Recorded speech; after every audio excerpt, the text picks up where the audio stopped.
Shalom, Brother Kabab back with another GMS lesson. GMS keep pushing. Before I go any further, I give all praise, honor, and glory to Yahweh, Bahashem, Yahushai, Bahashem, Rakakodash. Double honors to our apostles and elders, a great millstone for teaching us His truth according to the Bible and Ruel. Anel Shalom, not a sincere Akim. Throughout the four corners of the earth, pushing His truth through diligence and sincerity and in charity. And Anel Shalom to all you sincere followers, believers of Yahweh, Bahashem, Yahushai. Not just hearers of the word, but doers as well. You men, women, and children. Hopefully, elect. Shalom. Back with another lesson. Lord, when it's edifying. Hey, man. Prophecy is speaking. Going back to Habakkuk, the second chapter. All right. More wars and actual wars that are happening. All right. A lot of these wars are no longer rumors. The actual wars that are going on. And we're really at the end of this man's age, and you know it's gonna go out horribly. That's why we give a strict warning to our people, the so-called Negroes, Latinos, Native American Indians, the Hebrew Israelites, that the Lord has something prescribed in these latter days that's very, very dreadful, very terrible, and for you to be in a state of repentance. See, everyone thinks that everything's gonna go on like it's always been. No, there has to be a time where the end comes. And we're living in that time now. And we're going to read about some of these things, which is prophecies that are written in the scriptures, so that it will persuade you to seek the Lord. This is 2nd Ezra, the prophet Ezra speaking. 2nd Ezra 16 verse 14 says, "Behold, the plagues are sent and shall not return again till they come upon the earth." The ultimate plague are those missiles. "The fires kindle and shall not be put out till it consume the foundation of the earth." Now, the earth is not going to be destroyed. It tells you that in Ecclesiastes. One generation passeth away, but the earth abideth forever, roughly paraphrasing. It is in transit, so Lord, when it's edifying, not too long. Verse 16, it says, "Like as an arrow is shot of a mighty archer, returneth not backward, even so the plagues that shall be set upon the earth shall not return." Once again, these are visions that the prophet Ezra is seeing. It says, woe is me, who shall deliver me in those days? And for you Christians out there, what does that precept mean? What does this scripture right here mean? The woe means destruction. And the Lord said, Ezra is saying, who's going to deliver me in those days? Letting you know that Ezra's going to be back here in the latter days. Reincarnation that the Christians don't really believe in. It says, verse 18, "Beginning of sorrows and great mournings," because people think they're in a state of sorrows and mournings now. Wait till the time of Jacob's trouble, which is spoke about in Jeremiah the 30th chapter. You can start around the 4th verse. The beginning of famines. Right, a famine. Let me lighten this up. The beginning of famine, which is a lack of food. And even though things seem to be somewhat reasonable,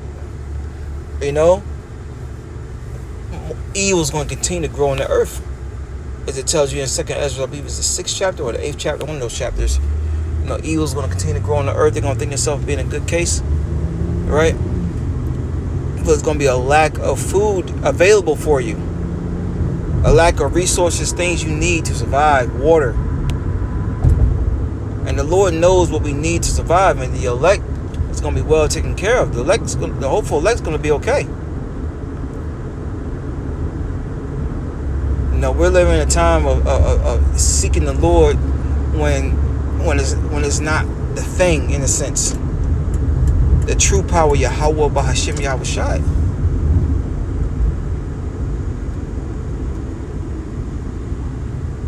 And it's going to pay off by seeking the Lord now. It's going to pay off, man. We'll probably end it off on that. How is nothing sweeter than have taken heed to Yahweh Bahashem Yahushai. It says, in great death, it's going to be a lot of deletion. A lot of deletion. What's that? And these are scriptures we go over all the time. 2nd Ezra, the 7th chapter. Because they despise his word. See, our people despise correction. They despise reproof. Only thing you so-called Negroes, Latinos, Native Americans are about is pleasing your flesh. And who taught you that? The self-proclaimed so-called white man whose biblical nationality is a Hebrew Edomite. Okay? And our people are going to go down. A lot of our people are going to go down with this man, especially the woman. Especially the woman. And it's going. Why you still pulling? Oh, it's just fucking. Oh man. Let me go ahead and park. People just be pulling out parking spaces, not even freaking looking. Not even looking.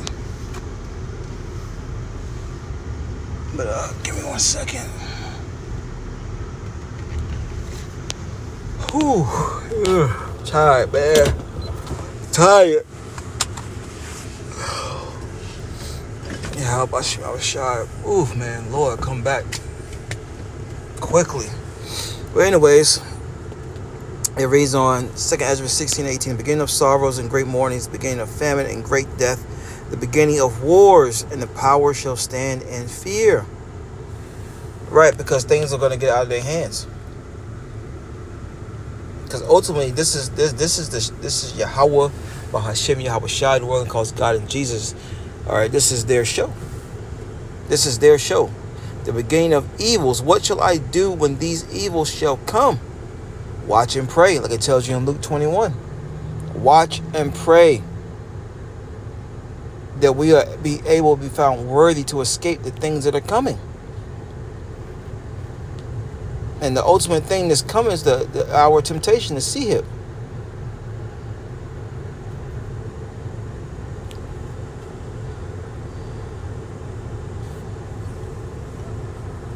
Oh, it was in the same chapter. So let me just keep reading down. It says, verse 19, behold, famine and plague, tribulation and anger are sent as scourges for amendment. But for all these things, they shall not turn from their wickedness. So the Lord's going to be putting a foot up our people's asses during these times to come, and they're still not going to turn back from their wickedness, nor be always mindful of the scourges. Verse 21. Behold, the Lord's going to jack us up, or jack 2/3 up through what? Job loss. Right? Facing homelessness. Cars being repoed. Vehicles being repoed. All right? The Lord's going to strip you people down. Families being broken up. Death amongst your love of loved ones. Your loved ones, but the ones you truly love, the Lord's going to take them out. And Jake is still not going to acknowledge their wickedness. Verse 21. Behold, victuals shall be so good cheap upon the earth that they shall think themselves to be in a good case, and even then shall evils grow upon the earth, sword, famine, and great confusion. And that's what's something you don't want to be a part of. That sword, that famine, or confusion, because they're all going to lead to your death.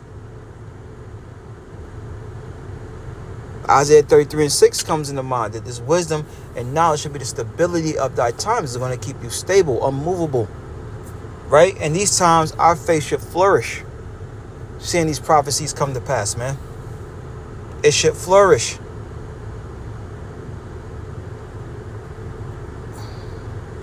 Let's see here. Verse 22, it says, for many of them that dwell upon the earth shall perish of famine. And you read about that in Lamentations, the 4th chapter, that you better off dying by the sword than die by famine. Because that's the famine is a slow and painful death. And that's all you people know how to do. That's all these people know how to do.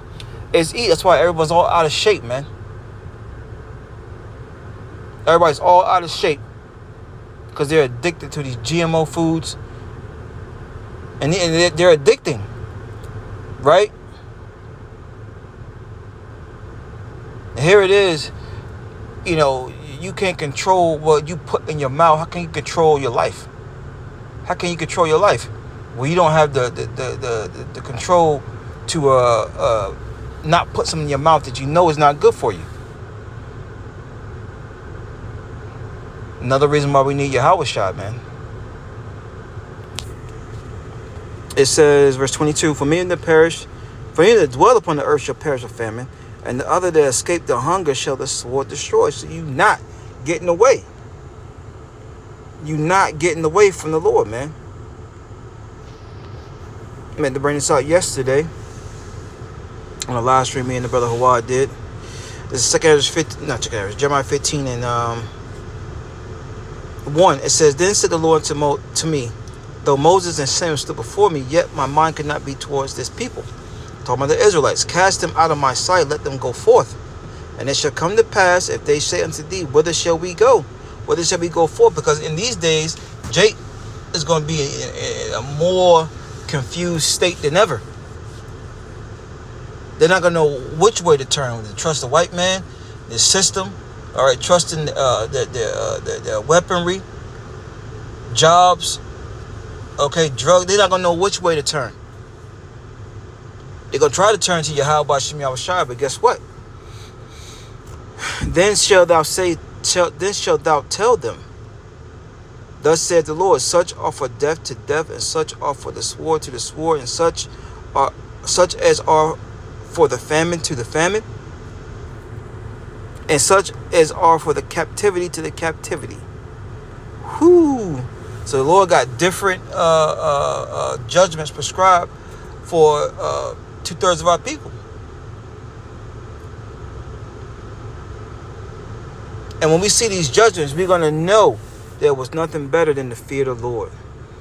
It says, and I will appoint over them 4 kinds, saith the Lord, the sword to slay, the dogs to tear, and the fowls of heaven, and the beast of the earth to devour and destroy. You see? And this is Sirach, last precept 23 and 27. Because when we see these judgments go down, we're going to know there was nothing better. There was nothing better. All right?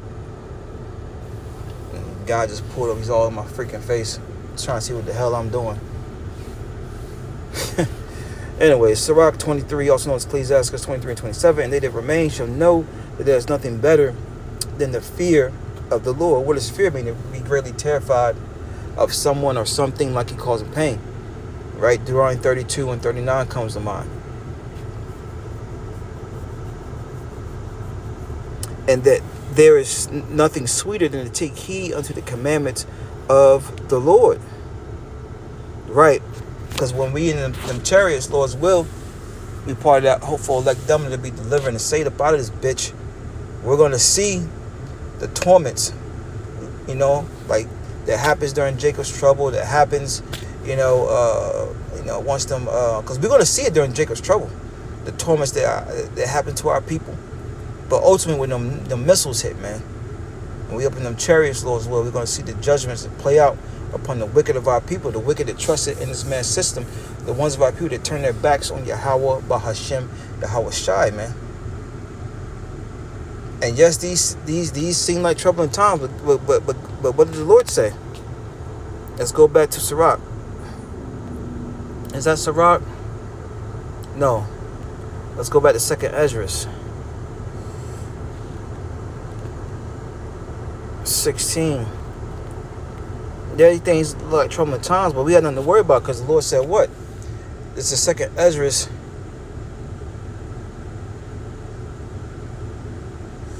this what I wanted?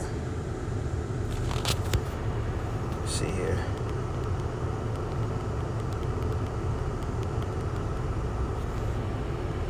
Oh.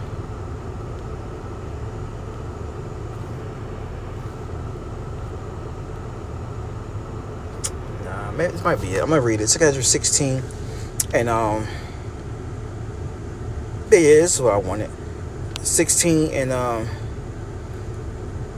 I'll start at 73. It says, then shall they be known. Well, I'll read it 7. I'm going to go through it quick because I got to go. 2 Ezra 16:7 says, "For there shall be in every place in the next cities a great insurrection upon those that fear the Lord. They shall be like madmen, sparing none, Esau, Edom, but still spoiling and destroying those that fear the Lord. For they shall waste and take away their goods and cast them out of their houses." Right, because this is a time of trouble, man. Like it's never been on the earth. Matthew 24:21. It says, verse 73, "Then shall they be known who are my chosen, and they shall be tried as gold in the fire." Because when you try gold in the fire, you purify it more, man. All right, and the Lord, is refining us through these fiery times. It says, "Hear, O ye my beloved," because it's all about trust and faith. "Saith the Lord, behold, the days of trouble are at hand, but I will deliver you from the same. Be ye not afraid, neither doubt, for your